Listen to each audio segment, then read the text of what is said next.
All right, Kahron. So obviously last week the club announced that you was going to go through a Q&A, and we're finally here. And before we get into the fans' questions, I'll pose you two questions of my own to start off.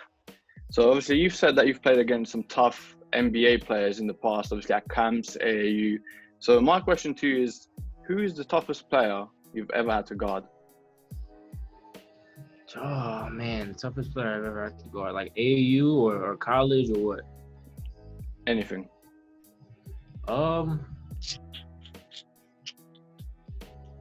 AAU would probably have to be. We played a team called Mo Williams Elite. This was my last year, so 17 and under, and they had Malik Newman on the team, and they also had Emmanuel Mude, and I had to guard both of them, for the majority of the game. So as far as AAU, it'll probably be those two, and then college we played Virginia my sophomore year when they were number one in the country, and that's the year they had, I think, Michael Brogdon, and I had to switch off on him a few times, and he was just it was tough to say the least. So it'll probably be those few guys. Sounds like a tough assignment. Yeah. And then my second question is, if you could bring a former teammate from Lehigh to the Cheshire Phoenix, who would it be and why? Oh man, that's a great question. Former teammate from Lehigh. I mean, I don't know if I could just choose one. There's probably a couple that I would bring, just because we had good chemistry on the court, whether it's, Kyle Lefroy or Brandon Austin or Lance Tejada. Me and Tim Kempton, we had a great connection on the floor as well. There's so many guys throughout my 4 years that, I bonded with, and, we had great success on the court. So I don't know if I could narrow it down to just one. I'll probably bring about 3, 4, 5, maybe even 6 guys, if I could. I'll accept that answer. That's fine. All right, let's get into the fans' question. So obviously you said it before that you've been informed about the fact that Devin has posed a few questions for you. So should we get into them first and then get to the fans? Sure, whatever's best for you. All right, so Devin Mitchell asks, who has better court shoe swag, you or Devin Mitchell? A better what? Who has better court shoe swag, you or Devin Mitchell? Right now, him. I'll give it to Devin right now. I think he wore some Kobe's last game, and then he has some I think he has some LeBrons that he hasn't, brought out the closet yet. I had to give me a new pair of shoes actually. So I think in the shoe category, I think Devin has me beat right now. Okay. Then Devin asks again, do you ever think you could beat Devin Mitchell in a 3-point contest? Oh, for sure. I don't put it past, anybody. If I'm hot, I'm hot. And, that the day I'm hot, he may be off. So, you never know. So I think I can get him 1 or 2 times. And the third question from Devin Mitchell. Outside of Devin Mitchell, who's the best shooter you've ever played with? You gave me some loaded questions, man. Let me see. I play with a lot of good shooters. So I'm going to go high school first. In high school, the best shooter I played with, his name is Jacob Gibson. He was a senior when I was a sophomore, and he could shoot from anywhere on the court, pin downs, catch and shoot, trails, anything like that. So it'd probably be him for high school. College, the best shooter I played with.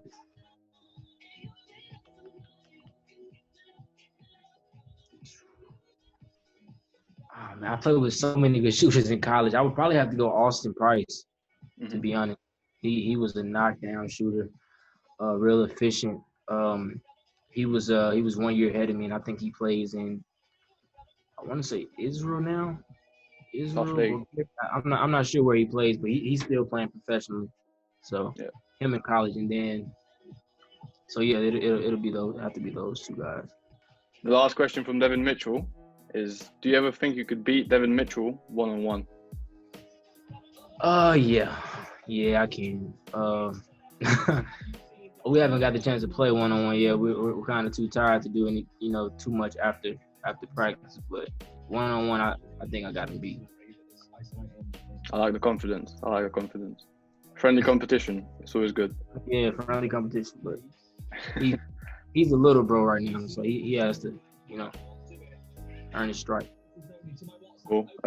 Questions coming in from Instagram. We've got Welsh Monkey 56. He asks, when did you start playing basketball? For as long as I can remember, to be honest. I think it was about kindergarten, maybe, or maybe even before then. I don't know. As soon as I was born, maybe. I don't know. I've been playing for so long, I can't even remember when I first started. So I've been playing for a long time, and for as long as I can remember, I've always played up. I've never played in my own age division until my senior year in high school. So my dad always made me play up with bigger, stronger guys. So I think that helped me in the long run. A lifelong Cooper. Yeah, lifelong. And then Ellie asks, what is one thing you hope to achieve at the Phoenix?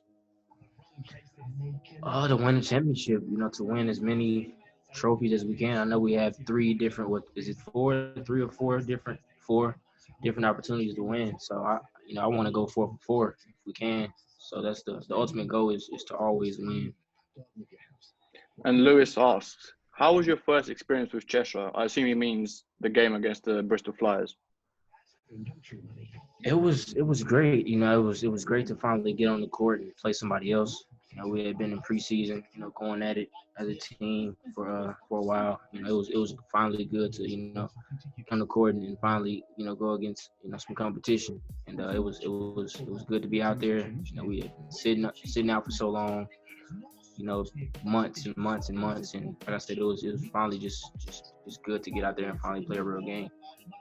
Obviously, against the Bristol Flyers, he scored 30 points. I think this question is related to that game as well. So the triple threat coach asks, what was it coach's game plan for you to attack as often as you did, or was it just you taking over yourself? It really wasn't a game plan. It was I was just kind of taking what the defense was giving me. I seen the lane open a few times, so I tried to be aggressive. And then, once the lane was clogged up a little bit, I tried to get in the paint and create for others. And, my mid-range was falling that game. So it was kind of just, I was seeing the ball go in. My confidence was just steady building. But I wouldn't say it was the game plan going in. I was just kind of taking what the defense gave me. And back on Instagram, Finn Brandriff asks, what was it like at Lehigh?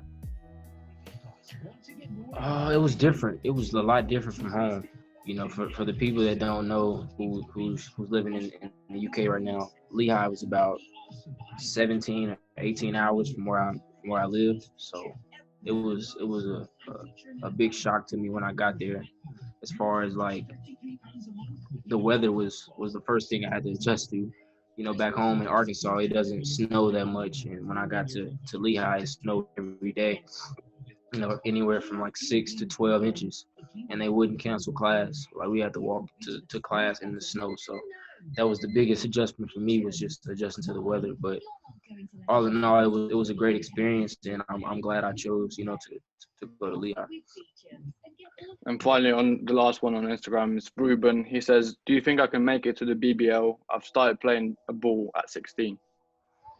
Yeah, of course. If you keep working, keep grinding, you never know what could happen. The only thing you can control is the work you put in, so never sell yourself short. Like I said, just keep on working and keep on grinding, and you never know what happens. I think we like this question. It's the final one. It's coming from Facebook. Rachel asks, what's been your favorite restaurant to eat at so far? Oh, you already know the answer to that. Like, my favorite is Nando's right now. I think we went for the first time after the Bristol game, and I plan on going today actually. So I think we get 40% off. So yeah, Nando's is definitely my favorite right now. You need to get them halloumi sticks, man. I'm telling you. Yeah, I need to try that. So yeah, that brings us to an end. Thank you, Kahron, for joining me. Thank you guys for watching. Hope you guys enjoyed. Yes, sir.